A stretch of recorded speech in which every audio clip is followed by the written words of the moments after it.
All right, welcome. Today we are joined by Mr. Chris Farrell. He is a composer, arranger, and also a violist in our Nashville Symphony.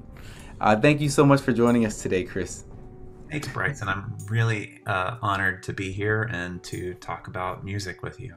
That's awesome. Great. So we have an audience that's ranging from our elementary listeners all the way through high school, and then our wonderful MMPS music educators, and of course our community, so our families and friends of our students. But I want to begin with kind of introductions, and if you could share a bit about yourself and just in general, what do you do musically?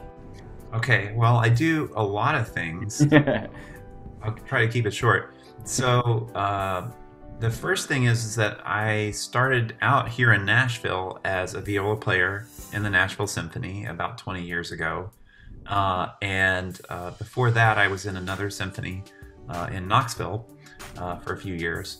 So I've roughly about 25 years of being a professional orchestra viola player.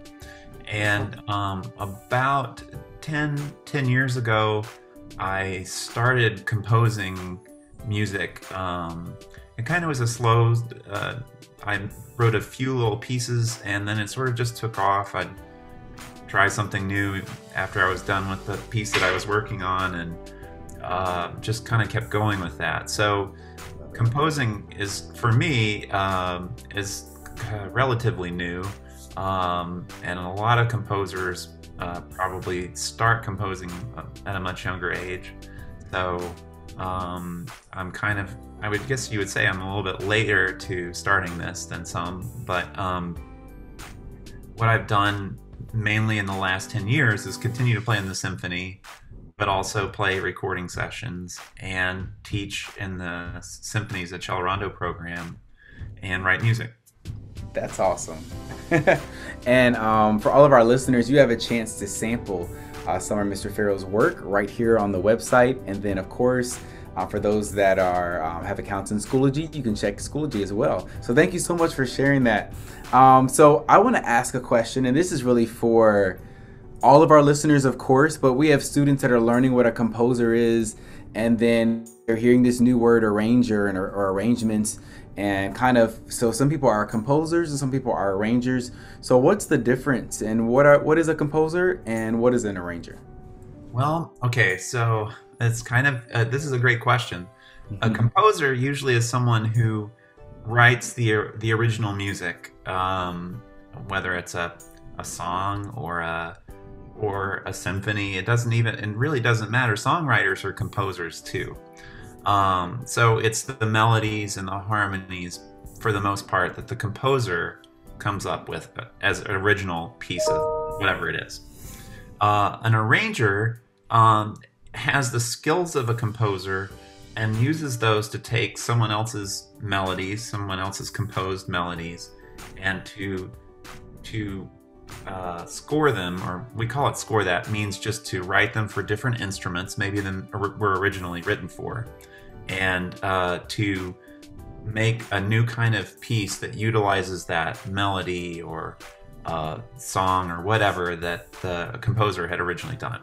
So an arranger is kind of using the skills of what we call orchestration, where that's when you understand what instruments can play what and how high and low they go, and know how to combine those for whatever purpose. Usually an arranger will take a song, and we play these a lot in the symphony, where it's a song that everyone knows is heard on the radio, but the original song was for a band with guitar. And so an arranger will take the notes from that band's version and then spread it out for the whole orchestra. So the orchestra is playing the band's song instead of just the band. Oh man, yes. So I started smiling really hard because I thought about we're in Nashville. So the actual song, guys, the song was originally, I was sitting at my piano and I just played a song on my piano. Right. And I met an orchestrator, and my orchestrator is also my arranger. And so what he did is he arranged the piece for what I played on my piano, and I with a producer friend, we went and we created a track of it. But he listened to that and created a piece for a 37-piece orchestra. So he would be my orchestral arranger. That's so neat. Yeah, so Yeah. it's great how you broke that down. And, That's well, awesome. and I want to say that sometimes the line is blurred because an arranger sometimes composes new things to add to that song to make it That fit is whatever it is. So there's Yeah, a little bit of both going on when an arranger works on that it. is so true. And it made me think about another example that everyone's probably aware of is like the national anthem.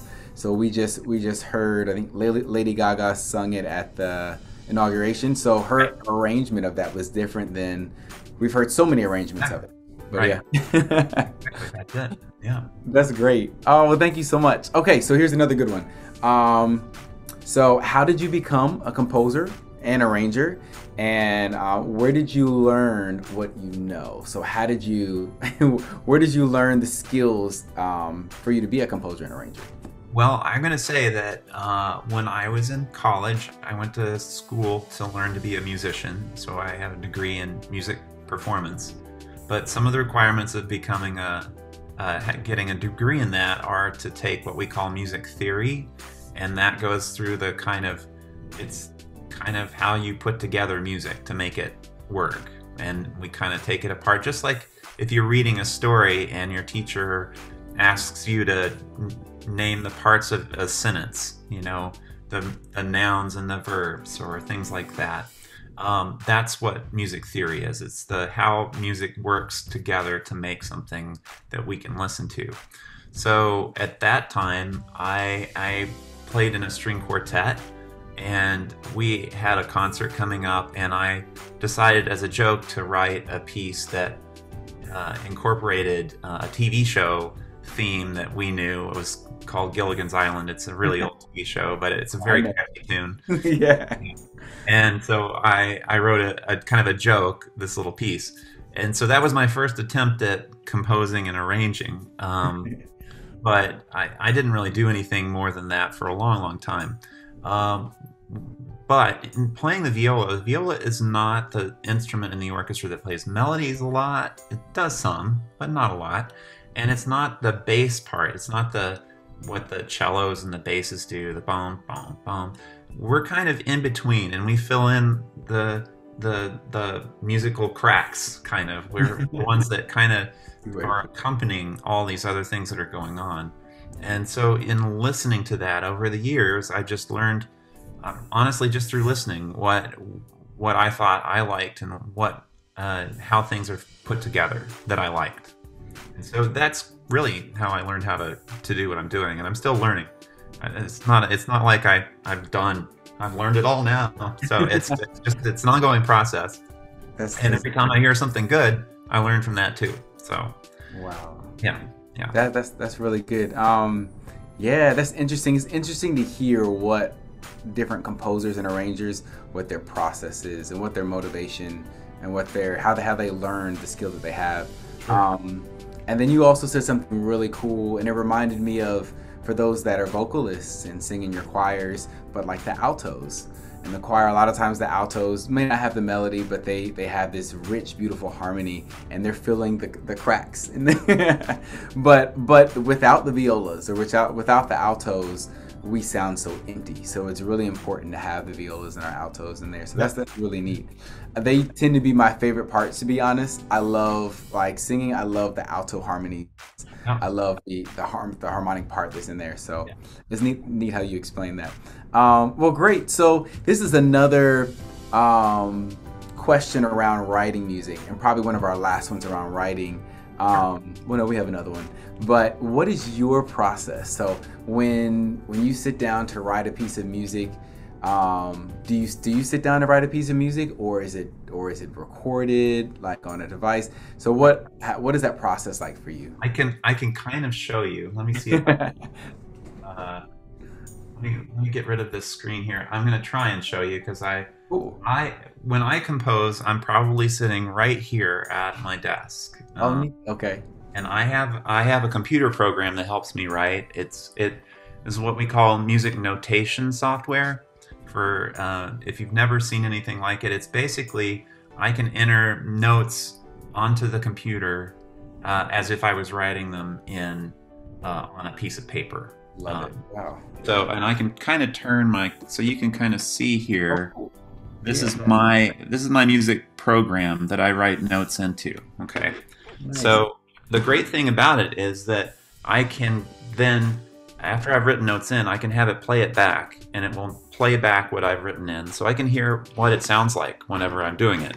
But I am a viola player, so I also have my viola close by, and I try things out on my viola too. But I also have a piano, if you can see that, and so the piano is also a place, especially for instruments that don't have the range of the viola, or if I want to learn about chords, which means more than one note at a time, I kind of test it out on the piano.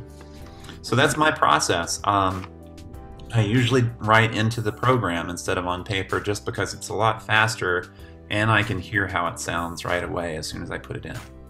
Oh gosh. So what's the name of the program that you use? The one I use is called Finale. There are a couple other programs out there. There's one that's free, I call it open source, and that is MuseScore, I believe. Okay. And so that's accessible to anybody. You can download the program and start trying it yourself. Nice. Yeah.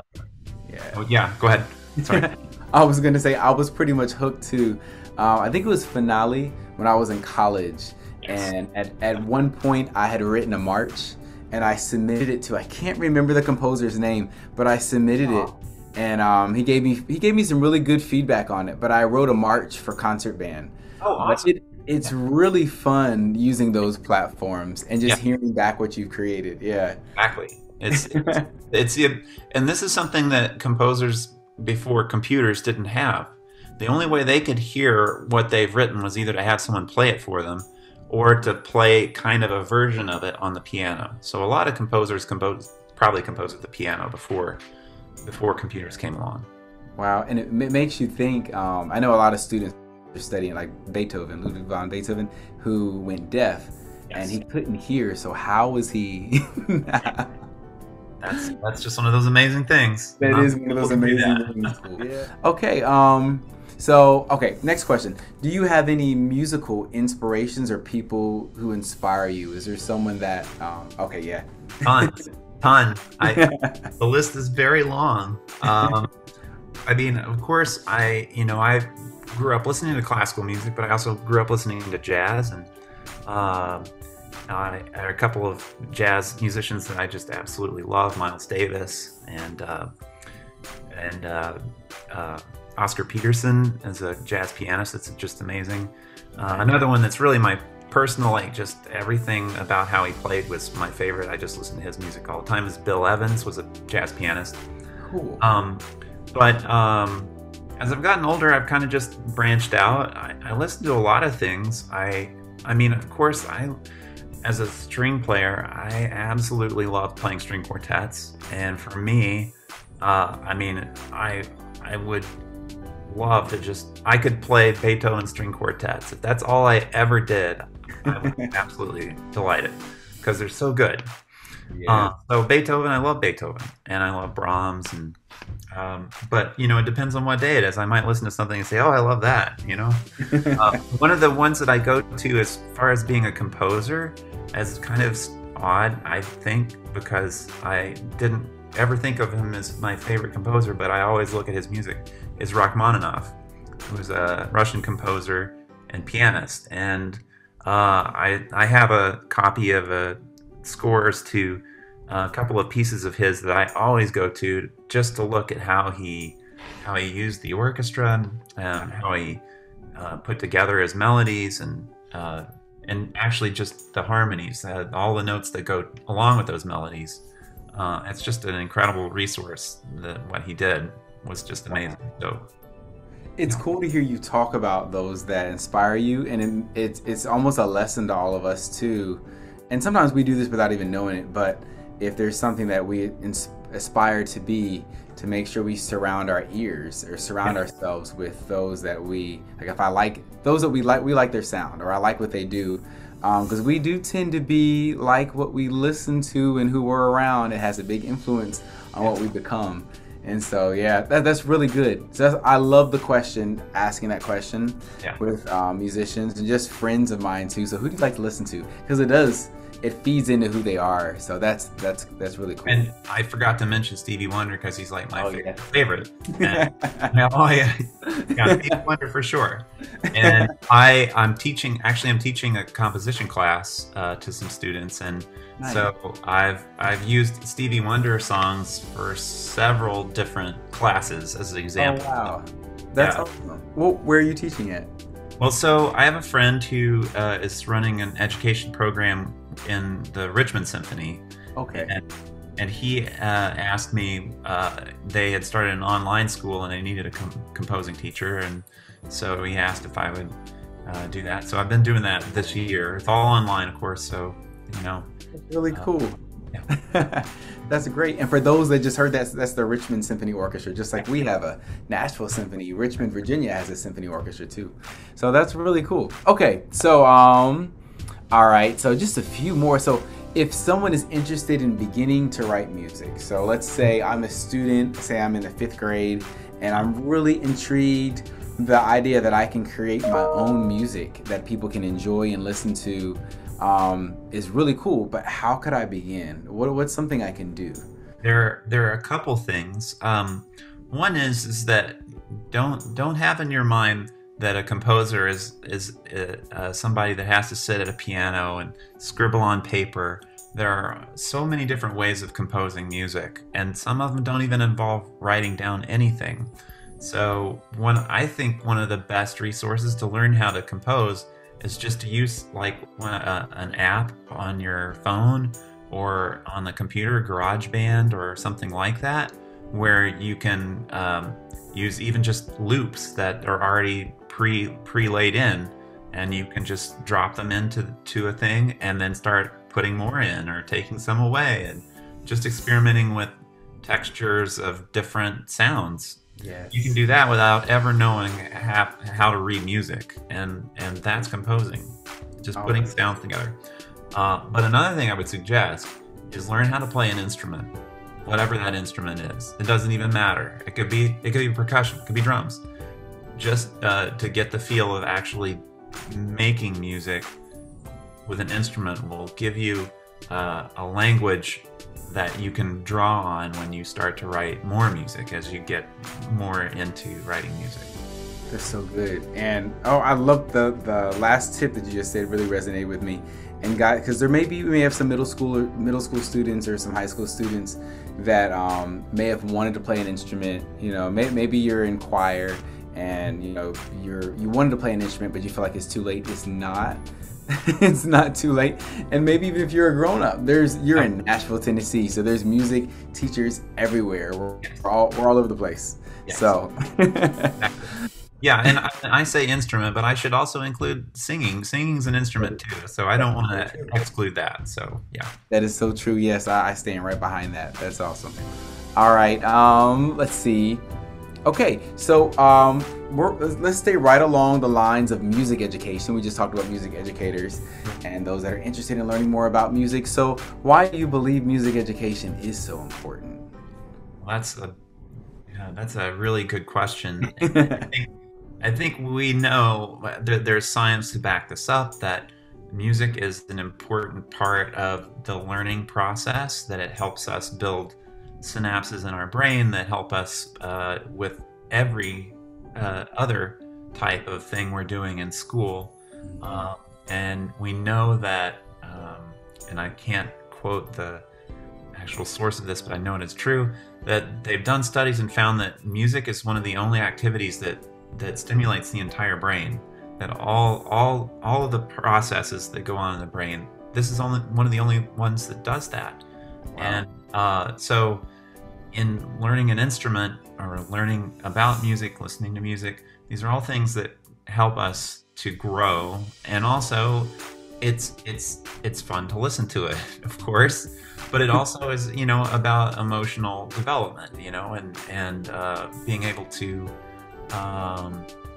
you know, confront difficult feelings or cheer you up when you're sad.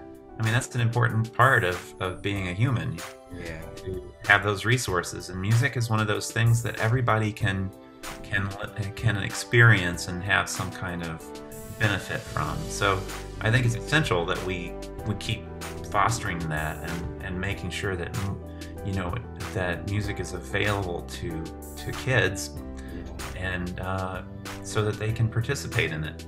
Yeah, I think it's so easy to forget the power of music, and then even how music can affect, because I think I had another artist mention this too, we've been through so much as a community here in Nashville over the past year really.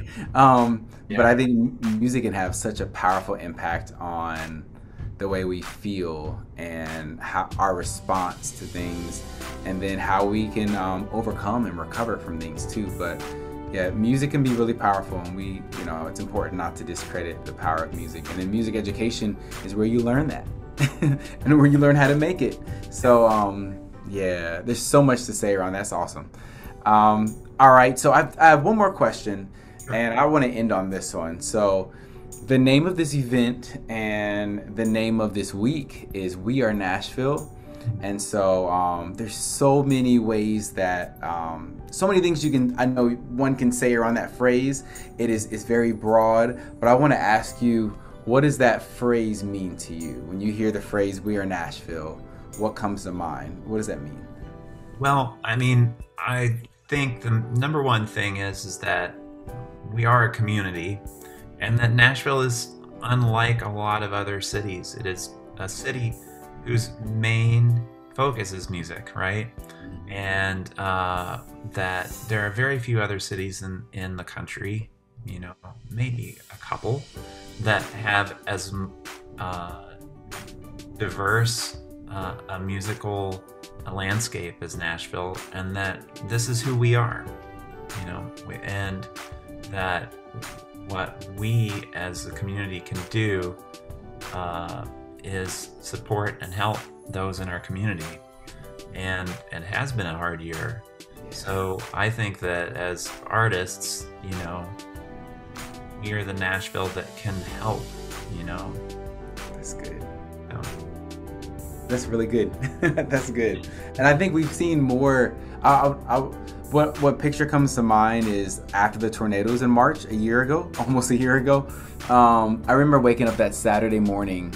It was the Saturday after the tornadoes hit, and seeing, and at the time I lived in Hermitage, but I saw people everywhere, and it was just out of the goodness and kindness of their hearts. They were just out supporting, helping, building, cleaning up the community. And I just thought this is our city. We are Nashville. So yeah, that was an excellent spin on that. I hadn't heard that type of sponsorship. So that was good. That was good. I enjoyed that. Well, thank you so much, Chris. I really appreciate it. I do want to ask, is there a way that, so if any of our listeners are interested in getting in touch with you or finding more of your music, how can they do that? Yes. Okay. So I have a website. It's www.christopherfarrellmusic.com.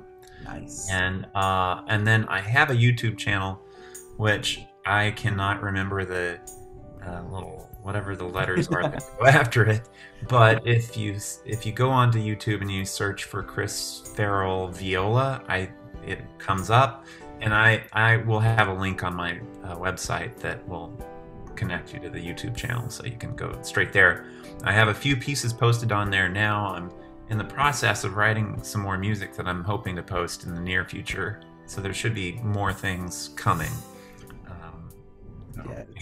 That's awesome. Thank you so much. And I will throw this plug in. So we're going to have on the website, but the Accelerando students are also featured in We Are Nashville Week. Right. And so the composition, guys, that you'll see, it was arranged by Chris Farrell. Yeah. So we talked about arranging and composing, right? So so if you look for Accelerando, and I believe Accelerando is under I believe it's composers. It should be under this same area, composers and artist development. But if you look under there, you're going to see Accelerando, and you'll see their performance And that was arranged by Chris Farrell. So awesome. Thank you again. Thank you. And guys, I hope you look him up, okay? And your website will be posted under this interview as well. All right. Have a great day. Hey, thanks. You too. Take care. You too.